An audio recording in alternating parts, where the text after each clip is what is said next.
আজকে আমি অল্প সকালবেলা উঠে গেছিলাম, তাই ভাবলাম কিছু কাজ করে নেওয়া যাক। আমার পিছনে দেখতে পাচ্ছ শোকেসটা, এই শোকেসটাকে আজকে গুছিয়ে দিলাম। এমনি তো গোছানোই থাকে, তবে অল্প স্বল্প যেগুলো আলো জ্বলা ছিল সেগুলোকেও ঠিক করে রাখলাম। আমার জায়গাটা দেখো, আমি যেন কাপড় ঠিসে ঠিসে রেখে দিয়েছি, পরে সেগুলোও ঠিক করেছি। আর সকাল সকাল উঠে মা কিন্তু সুন্দর করে পূজা দিয়ে দিয়েছে। আজকে একাদশী রয়েছে। আমি কিন্তু আজকে একাদশী করিনি, কারণ কালকে আমার শ্রাবণ মাসের সোমবারের উপবাস রয়েছে।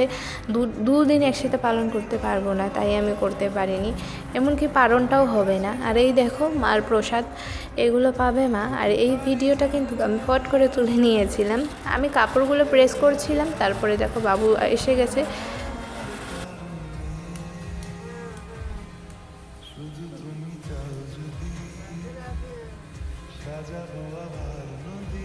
এইভাবে কিন্তু রোজ সকাল সকাল এসে মার সাথে খেলে। আর এই দেখো, এগুলো কাপড় আজকে প্রেস করেছি, পরে এসেছি।